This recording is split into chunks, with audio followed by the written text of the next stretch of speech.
مجھ سے ایک صاحب نے واٹس ایپ پر سوال کیا شہاب صاحب کے بارے میں، جو بہت زیادہ اس وقت چرچے میں ہیں کہ وہ پیدل حج کے لیے روانہ ہو چکے ہیں اور ان کے ساتھ بہت بڑا ہجوم ہے پورا. تو ان کے بارے میں سوال کیا کہ وہ ایک یوٹیوبر ہیں اور وہ یوٹیوب پر طرح طرح کی ویڈیوز اپلوڈ کرتے تھے اور لیکن اچانک سے انہوں نے اپنا فیصلہ کیا اور اس چیز کو انہوں نے بہت پہلے سے پروموٹ کر رہے تھے. یہ میں اپنی طرف سے نہیں بتا رہا ہوں، بلکہ جو مجھ سے پوچھا گیا، آپ لوگ بھی یوٹیوب پر ان کا چینل سرچ کر کے دیکھ سکتے ہیں کہ وہ کئی مہینے پہلے سے اس چیز کو پروموٹ کر رہے تھے کہ میں حج پیدل کرنے کے لیے جاؤں گا، اور حج کے ارادے سے وہ پیدل نکل گئے. تو اب سوال یہ پیدا ہوتا ہے کہ آقا علیہ الصلوۃ والسلام نے فرمایا کہ جس نے دکھاوے کی نماز پڑھی، دکھاوے کا صدقہ دیا، یا دکھاوے کا کوئی ایسا کام جو ارکان میں سے ہے، اللہ کے لیے کرنا چاہیے تھا، کسی اور مقصد کے لیے کیا، تو آقا علیہ السلام نے فرمایا کہ اس نے شرک کیا. ایک عجیب بات آپ کو بتاؤں کہ ایک قیامت کے دن آقا علیہ الصلوۃ والسلام نے ارشاد فرمایا کہ ایک شہید کو لایا جائے گا اور اس سے کہا جائے گا کہ تو دنیا میں میرے لیے کیا کر کے آیا ہے. اللہ فرمائے گا تو وہ شہید کہے گا کہ مولا ہم تیرے راستے میں ہم نے جنگ کی اور ہم نے نہ جانے کتنے لوگوں کو واصل جہنم کیا، اور پھر اس کے بعد میں تیری بارگاہ میں شہید بن کر حاضر ہوا ہوں. تو اللہ تعالیٰ فرمائے گا کہ نہیں، تو جھوٹ بولتا ہے، تو نے جنگ اس لیے نہیں کی تھی، تو نے لڑائی اس لیے نہیں لڑی تھی، جنگ اس لیے نہیں کی تھی کہ تو شہید ہو جائے، اور میرے لیے نہیں کیا تھا، بلکہ تو نے جنگ اس لیے کی تھی کہ لوگ تجھے بڑا غازی کہیں، لہٰذا تجھے دنیا میں غازی کہا جا چکا. فرشتوں کو حکم ہوگا اس شخص کو اٹھا کر اوندھے منہ جہنم کے اندر ڈال دیا جائے. اسی طرح سے کچھ نمازیوں کو لایا جائے گا قیامت کے دن، ان سے پوچھا جائے گا کہ تم نے دنیا میں کیا کیا. وہ کہیں گے مولا ہم نے نماز پڑھی تھی. اللہ فرمائے گا کہ تم نے نماز اس لیے نہیں پڑھی تھی کہ تم اپنے رب کو راضی کرو، بلکہ تم نے نماز اس لیے پڑھی تھی کہ لوگ تمہیں بڑا نمازی کہیں، لہٰذا تمہیں دنیا میں نمازی کہا جا چکا. فرشتوں کو حکم ہوگا اس شخص کو اٹھا کر اوندھے منہ جہنم کے اندر ڈال دیا جائے. اسی طرح سے امیر لوگوں کو بلا کے پوچھا جائے گا کہ تم نے کیا کیا. اللہ سے وہ امیر لوگ کہیں گے کہ مولا تو نے ہمیں پیسہ دیا تھا،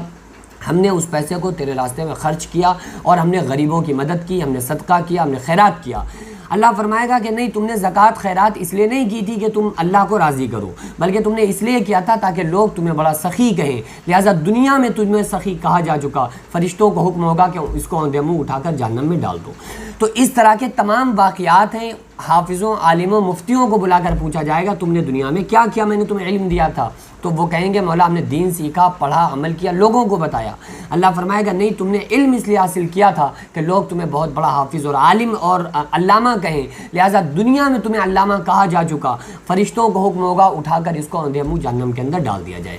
پتہ یہ چلا کہ جو کام اللہ کی رضا کے لیے کرنا چاہیے، اگر اس کام کو کسی اور مقصد کے لیے، مثلا دکھانے کے لیے، کسی طرح کے دکھاوے کے لیے کیا جائے، تو آقا علیہ السلام نے فرمایا جس نے دکھاوے کی نماز پڑھی اس نے شرک کیا، جس نے دکھاوے کا صدقہ دیا اس نے شرک کیا. تو کوئی کام اللہ کے علاوہ غیر اللہ کو دکھانے کے لیے اگر کوئی بندہ کرتا ہے تو اس کا وہ کام قابل قبول نہیں ہے. اب آپ کے ذہن میں خیال آ رہا ہوگا کہ ان صاحب کا حج کے لیے جانا، ان کے ساتھ تو لاکھوں آدمی جا رہا ہے. تو یہ میں نے اس سے پہلے بھی آپ لوگوں کو بتایا کہ یہ ان کی نیت پر ڈیپینڈ ہے. اگر ان کی نیت یہ تھی کہ بھئی ہمارا مقصد پروموٹ ہونا یا ہمیں لوگوں کو دکھانا یا پوری طرح سے چرچے میں آنا، ان کا مقصد یہ نہیں تھا، بلکہ ان کا مقصد یہ تھا کہ ہم تو اپنے گھر سے نکل لیں. اور جبکہ ایک چیز میں آپ کو اور بتاؤں کہ شریعت تو یہ کہتی ہے کہ اگر آپ کے پاس اللہ نے دولت پیسہ دیا ہے تو آپ پیسے کو خرچ کر کے آپ اللہ تبارک و تعالیٰ کے، جب اللہ نے اتنی زیادہ آرام ہم کو فراہم کرائی ہیں کہ فلائٹ کے ذریعے، جہاز کے ذریعے انسان جا سکتا ہے، تو ایک طرح کا یہ ٹائم ویسٹنگ بھی ہوا. لیکن اب کیا پتہ ان کے مائنڈ میں کیا ہے، کیا پتہ یہ ان کا عشق ہو کہ بھئی ہمیں حضور کے دربار میں یا بارگاہ خدا میں، کعبے میں ہمیں پیدل ہی جانا ہے. تو یہ صرف ان کی نیت پر ڈیپینڈ ہے. ہم یا آپ ان کی اچھائی برائی کرنے والے کوئی نہیں ہوتے، ہم ان کے بارے میں کوئی فیصلہ نہیں کر سکتے کہ انہوں نے اچھا کیا، برا کیا، یہ ان کا کام کیسا ہے.